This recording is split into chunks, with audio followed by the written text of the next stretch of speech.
Matthew Armstrong here, and in this quick video I'm just going to show you about the filter, the cartridge that goes into the Kangen K8 machine. Because I get questions on, how often do you change this, how do you change this, etc. And it's really very simple, very simple. You have to move the hose out of the way like so, and this just pops up like this, and that will come off there. And here is your what's called the F8 premium filter, medical grade carbon filter, and that will remove 100% of the chlorine from your water, which is the worst thing that is coming through our water right now is chlorine. It will also take out other particles and sediments and things like that, so some heavy metals, but it's not specifically a heavy metal filter. So depending on where you live in the world, you may need a pre-filter. I have a whole house filter here, so we have some pre-filtering, but you can get the other pre-filters from Enagic that will sit behind your unit for heavy metals and fluoride and agrochemicals, things like that. So this is very simple. To change it, you'll pop this off,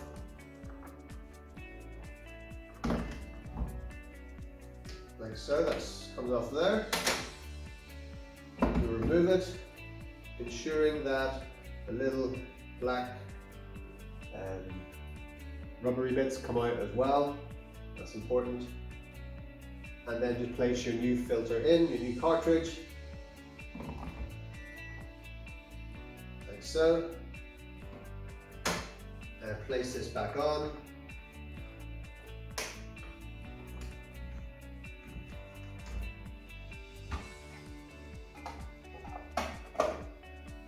Like so, and then you're good to go. So another question I get is, how long will the filter last? 6,000 litres. And it will let you know, it will come up flashing and say you need to change your filter. This is an intelligent piece of equipment, and so it will let you know after 6,000 litres have gone through it that it's time to change the filter. And depending on what your water source is, if you do have a pre-filter, then it's going to last longer, but it will still tell you after 6,000 litres that it's time to change it. So that's it, and then you just get your filter from enagic.com or enagic.com and you can purchase that there. Okay, thanks for watching, and if you have any other questions, then my WhatsApp is in the details below. You can contact me and I shall respond to you as soon as I can. Thank you.